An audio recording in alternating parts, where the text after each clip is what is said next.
because we're in a very dense and high-rise residential building area, that's why like there's too many people here, and there's all these buildings. Anyway, let's move on. All right, here's the point. Thank you, Spicy Texan. Check this out.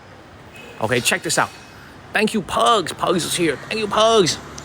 Remember, I told you these buildings are all very old and they don't have elevators inside. Thank you, Pugs.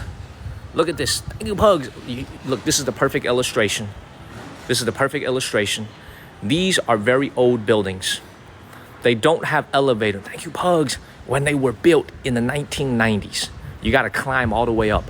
So this is the solution that the local people have come up with throughout China, because a lot of the people that live in these buildings are getting up there in age. There's a lot of 60, 70, 80-year-old folks, even 90-year-old folks that live in these neighborhoods, and they're having a harder time climbing all the way up to the 5th and 6th floor, the higher floors. So this is how they solve the problem. They build an elevator on the outside. You guys see that? You see the way they do this? They put an elevator on the outside of the building, right? And it's very, very interesting because the way that they build this, they collect the funds for this is very interesting. It's a very interesting economic theory. It is kind of neat, right, Pugs? But you see, not every building has this, because in order to build this, everybody in the building has to agree to it. Everybody in the building has to chip in. Here's the reason why. The person on the first floor doesn't really want to pay for an elevator because he or she doesn't need an elevator. The person on the second floor doesn't want to pay that much for an elevator because he or she doesn't really need it. They live on the higher you go, the more necessary it is.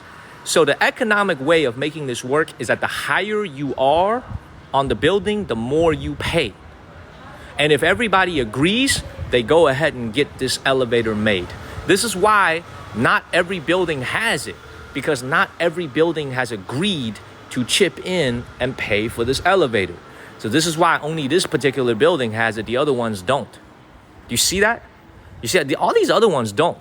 And these buildings are not connected either. Like if you live in this building right here, you can't take this elevator and walk right across. There's no hallway, there's no aisle that connects these units. So this entire elevator was built just for these folks, just for the folks on the left and the folks on the right. Nobody else gets to use it because they can't use it. There's no, you use it, you can't get to your house. Whereas like if you live right here, you still gotta climb up every single day. You see that? You got to climb up every single day. So you don't have an elevator. So you can see very few and far in between. Does that make sense? Does what I'm saying make sense? Thank you, Broly. Okay, this is why it's kind of hard for people to get these things built, because you know not everybody wants to chip in and pay for it. It's probably like what? This is probably, in order to get something like this built, is probably also they've done this thing where it's like, can you imagine a guy or a woman that lives on the 5th floor, like somewhere up there, and they refuse to pay? They say, nah, we just gonna keep climbing, man. We're gonna be like Lance Armstrong. We're gonna work out our legs every single day. We refuse to pay. Okay, well, I've seen it before where they built the elevator and they shut off the access to the 5th floor. So you can't even press the number 5 button. You can't even press the 5th floor button. They won't even let you go up there. Does that make sense? Okay, let's keep it moving. Let's keep it moving. Look at these older buildings over here. Look at this. Okay. Boom. Can I take you guys up the elevator? I think this is one of those elevators that you actually have to have like a key for. You know what I'm saying? Because it is a paid facility. So let's keep moving. Please follow the channel and share this live stream, everyone. We are in the city of Jiangmen. I love these old neighborhoods too. I love it too. I'm telling you, these old neighborhoods are so quaint, but you can see people still live in them. This is, I would say the occupancy rate here looks like 100%. No, let's keep it moving. Let's keep it moving. I am in China. Please follow the channel and share this live stream. All right, now we just saw the first Haiti in the entire world. Now we're gonna go to, now it's time to go to, what's it called? Now it's time to go to the neighborhood where the famous TV show was filmed.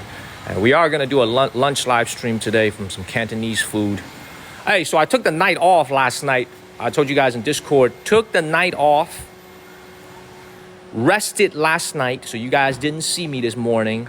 I just wanted some time to myself to walk the streets, get a quiet dinner by myself, and I went and got a nice massage. So thank you guys for allowing me to get some rest. Thank you, Bae. But I am back. I feel recharged. I took a night off. I feel very good. I feel very high crime area. No crime area. There's no crime here. Beautiful. Hello, Monette Adams. Hello, everybody. You want a massage? No happy ending, man. I never do that, man. I got a little foot massage. I got a little head massage. And I got a hand massage. 90 minutes, $30. Freaking beautiful. Man, y'all's minds always in the gutter, man. I always be thinking about that funky stuff.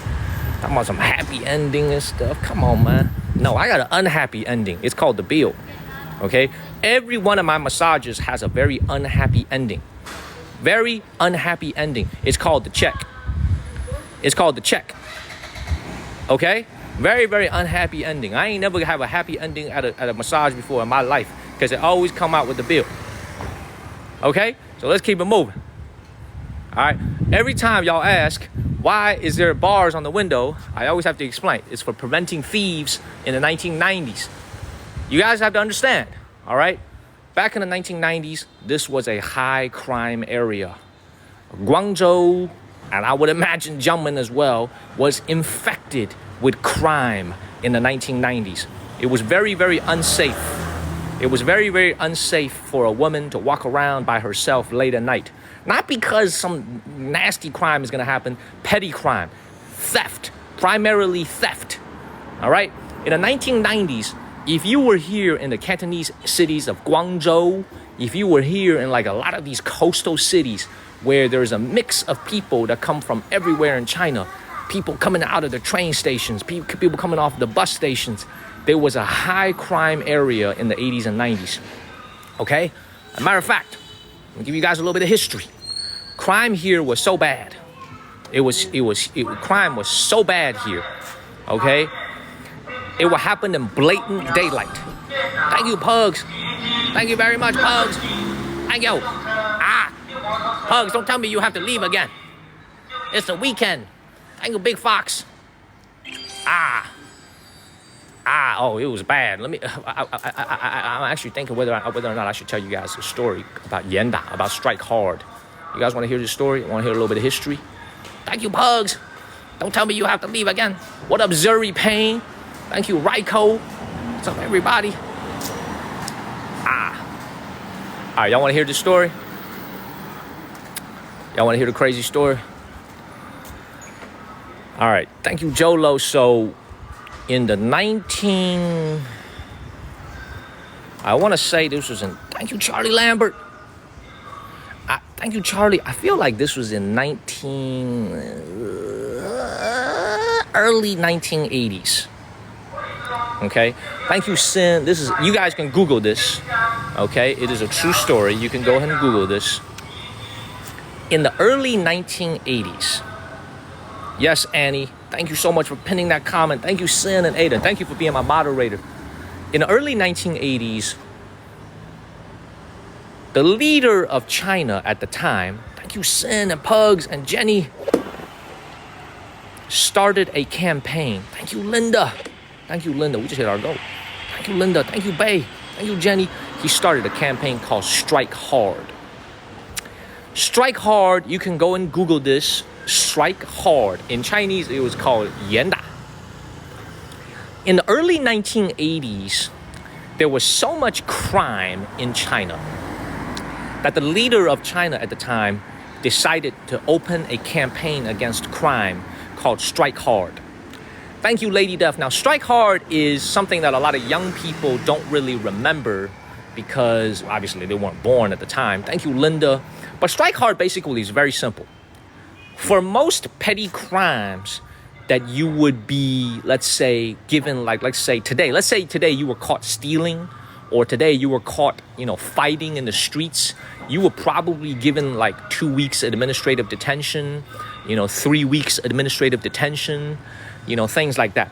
During Strike Hard, every type of petty crime was given basically one of two outcomes. And most of it was basically capital punishment. Okay, I think I talked about this a few months ago, maybe 5 or 6 months ago.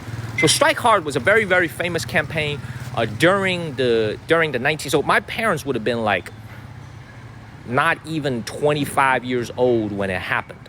So basically, if you were walking down the street and you got into a fight and you disturbed public order, okay, you would go into jail for a long time. And if it was a very serious offense, you will be executed during Strike Hard. And it was very swift. So what they would do, because crime was so out of control in the 80s, they had to get it under control. So what they would do is they would have like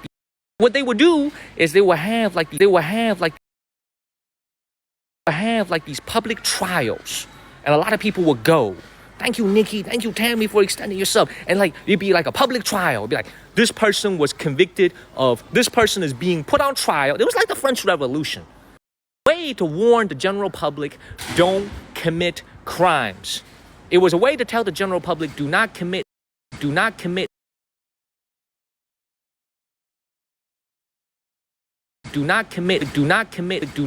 any crimes. Be a good citizen. So it was like the French Revolution. You would go to you, and it would say this person committed the crime of vandalism or graffiti, whatever. Okay, and it would say the verdict is capital punishment, and they will be taken by a truck to the place right away. Like, there's no delay. They will get taken right away, and all the crowd will follow. Okay, all the crowd will just follow the truck. They will go there and they will witness this in their own, like they would literally witness this. Like, kids will be watching this as it was happening. It was crazy. And the reason they do this, it's hard for a Westerner to understand this, but they did do this in France as well. It was in the French Revolution in the 1700s.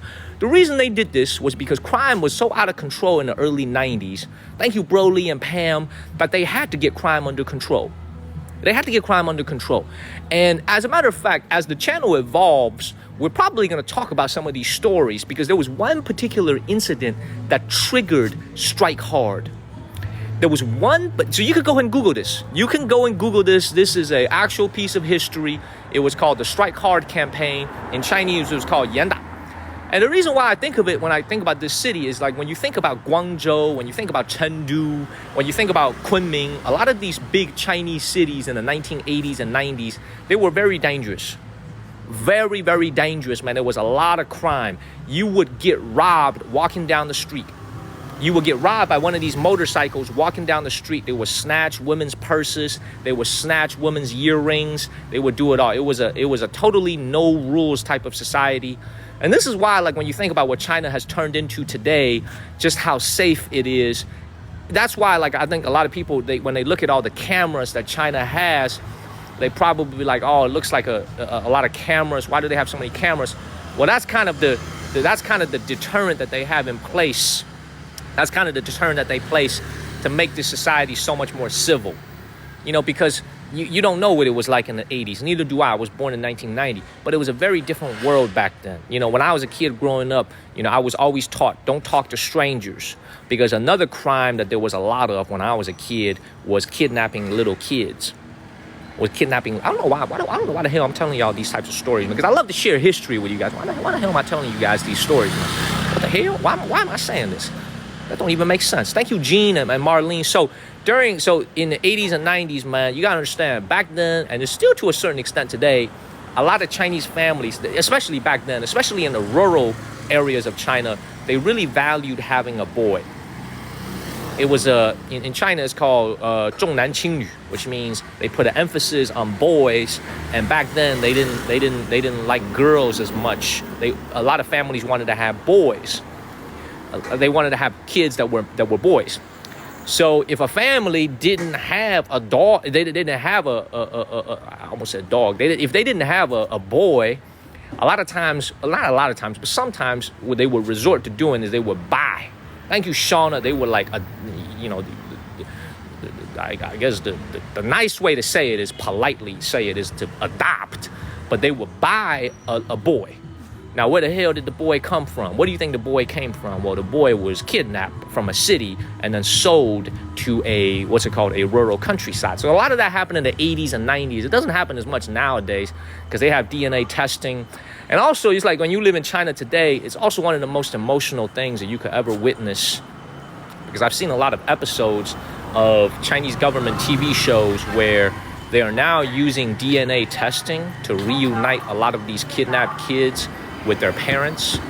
And what they do is the parents are obviously looking for their kids. It's like almost like the Maury show of America, where Maury goes, you are the father or you are not the father. The American version, the Maury show here in China, is like the parents who have their kids missing would submit their DNA sample. It would get entered in. It's true, Bugs. I make light of it, but I think this will help Americans understand this story. Is, you know, the Maury show. You are the father. You are not the father.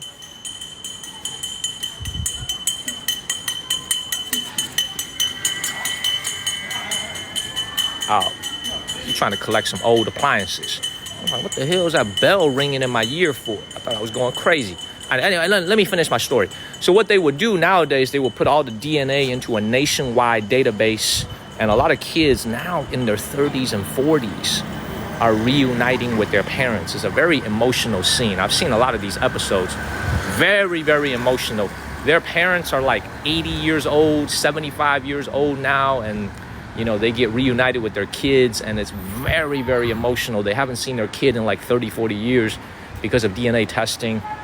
They get reunited. So anyway, I don't know why, you know, anytime we go live, it just seems like we talk about a lot of things that isn't directly related to where we are. But you have to remember, man, anytime you are in a Chinese city with a high influx of people in and out, meaning a lot of people immigrate to a city, a lot of people come from out of town, you're going to have a lot of crime back in the 90s. This place was no exception. This place is a little bit better than Guangzhou, but it gives you an idea. It gives you an idea. This place is a little bit better than Guangzhou, but it gives you an idea. It gives you an idea. There's a lot of people that come from other parts of China to come here to look for jobs, you know. So it's one of those things where, you know, you got to give credit when credit is due. I know a lot of Americans don't like these things. I know a lot of Americans don't like these cameras everywhere, and they do have cameras everywhere in China, but it is necessary for a society that's this big, over 1 billion people, and it has worked. You always got, by the way, you always got to look when you're crossing the street in China, because this was an electric vehicle. It didn't make any sound whatsoever. There's no engine sound whatsoever. Thank you, A-True. And if I crossed, my ass would have been hit. Okay, so let's keep it moving. Let's cross this bridge. Where we're going next is right across the street. So let's keep it moving. Does what I'm saying make sense, everybody? Does that make sense? You know what I mean? Is everything making sense, what I'm trying to communicate with you guys? Right? Does it make sense? Yes? Yeah? It makes sense? It's like there's so many people living in this society here, 1.4 billion people. It's hard to make sure you have a civil society. You know, it's hard to make sure that you have a safe society unless you have certain guardrails in place. You know what I mean? Thank you, Bay. So unfortunately, you know, we're going to go up this bridge in a second. You know, these cameras here have become, you know, a point of emphasis for people that really don't like this country, to make fun of this country, to say that it's an authoritative state. But in reality, as someone, you take it from someone who grew up in the 90s in China, myself, I welcome these things. I welcome these things, okay? Because the China that I grew up in the 90s wasn't like this. I mean, yeah, it looked like this, but it wasn't nearly as safe it is today. So let's go up there. Let's go to where the Chinese famous Chinese show, Kuangbiao. Okay, let's go see where that show was filmed. All right, so we're gonna keep it moving. All right, let's keep. Let me tell you something. Let me tell you something about the cameras. When I was living in the south side of Chicago in Bridgeport, I wish we had some cameras. See where Liz lives. We ain't gonna say where it is. See where Liz lives. She don't need no cameras. Okay, she don't need cameras where she lives. That's a nice place. But where I lived in Chicago in 2005, 2006, 2007, 2008, we needed cameras. We needed as many cameras as possible. Okay, we needed all the cameras in the world. Thank you, Liz. Okay, where she lives, she don't need no cameras. Okay, let's keep moving. No, that ain't no cap, man. We needed cameras in Chicago. Bad. Everybody, please follow the channel and tap on the screen, everybody. We got over 100,000 likes already. Thank y'all for tapping. Let's keep it moving. You know, it's called, how many of you guys actually went and Googled Strike Hard? Any of you actually went and Googled that Strike Hard campaign? Everything I said was true, isn't it? Strike Hard. Any of you guys Googled it? You did, right? A lot of y'all Googled it, right? How many of you guys, you Googled it? Yeah, Strike Hard. It's a real thing. Thank you, Greg. It don't get no more Cantonese than this. Plant Groove. You watching this, dog? Plant Groove. You watching this in Canton right now, in Guangdong right now? You watching this? This literally doesn't get any more Cantonese than this. Look at this freaking building. With the exposed balconies. You watching this? More Cantonese than this. Look at this freaking building. With the exposed balconies. You watching this? Balconies. You watching this?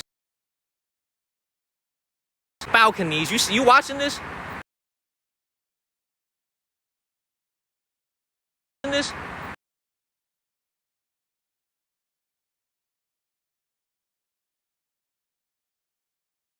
In this?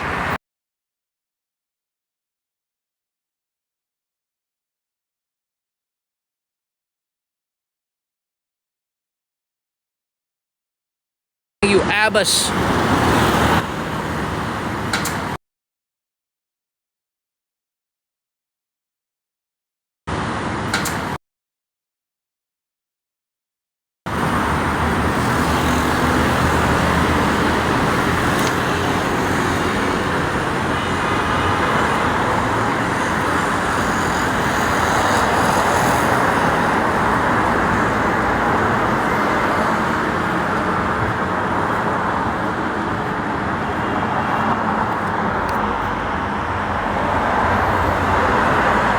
Lavish and user.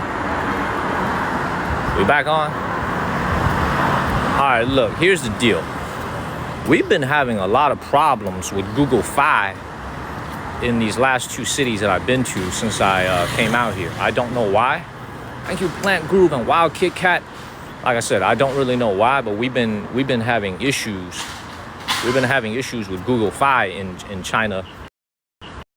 Issues with Google Fi in China. Issues with Google Fi in China the last couple of days. I don't know if there's been a policy change or what, but we're gonna do the best we can. We're gonna keep it moving. Thank you, Gene. Let's keep it moving.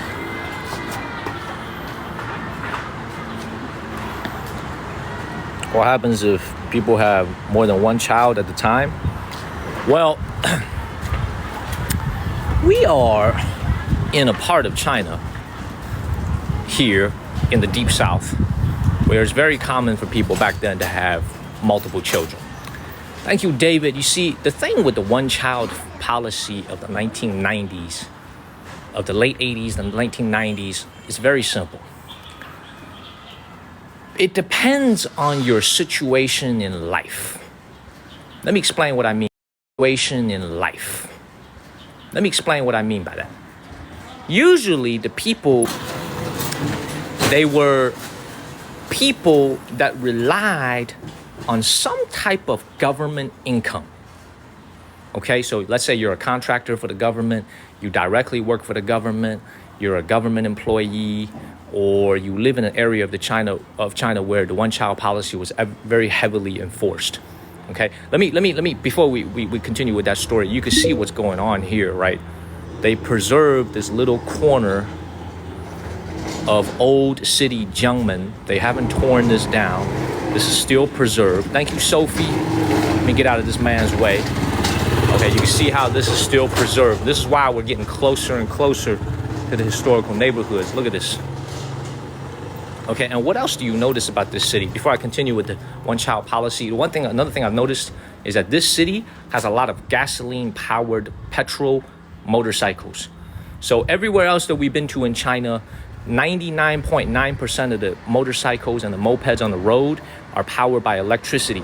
Look at this car. Look at this one coming at me right now. You can hear the noise. Listen to it. Listen to the one behind me. Look.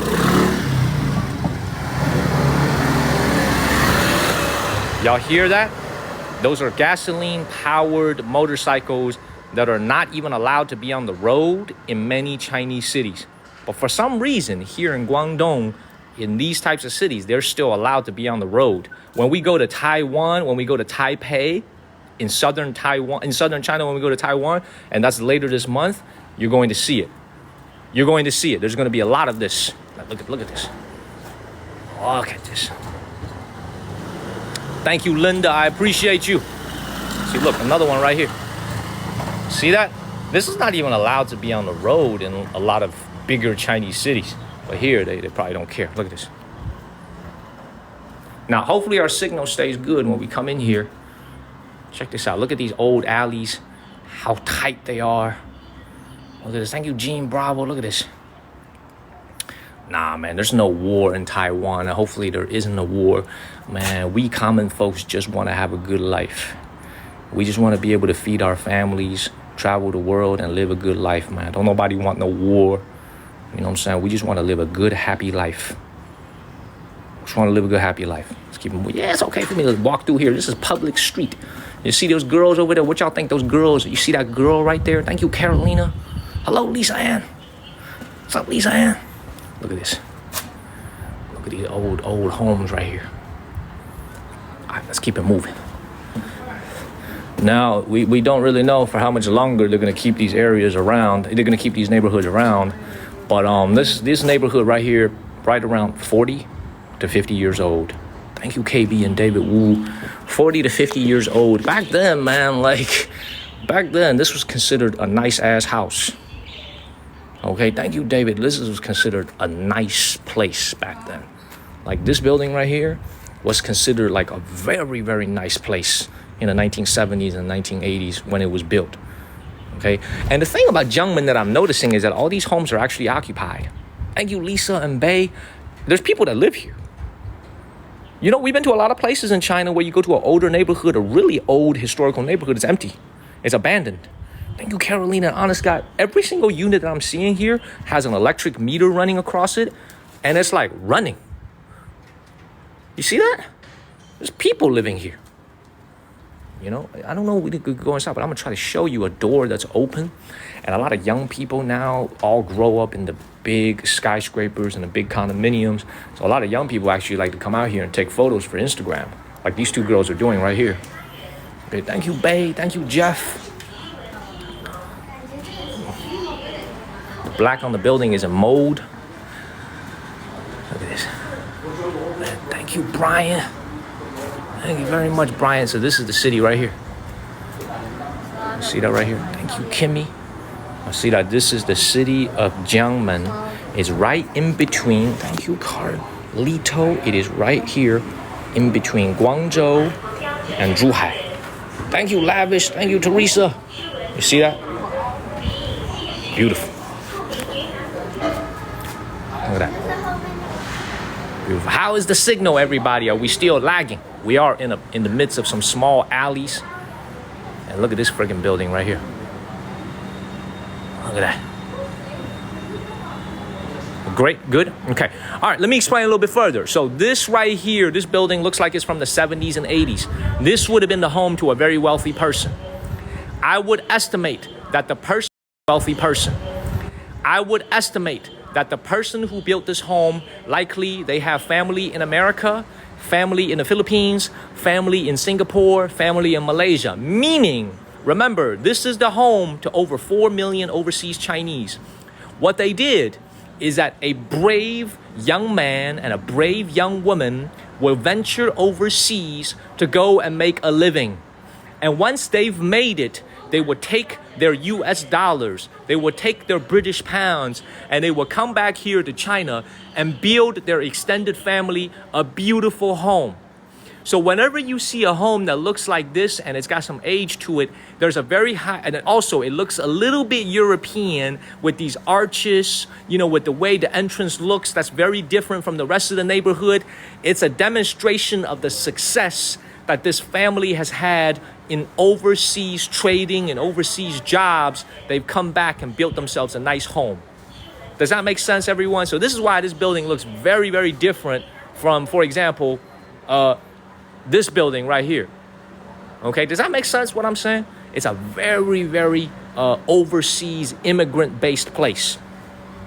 Okay, let's keep moving. Hey, and I know for a fact we got a lot of Chinese Americans. We got a lot of people with some Chinese ancestry watching this. You know, I think Peony, maybe you do. You know, I think Pugs, if you're still watching, maybe you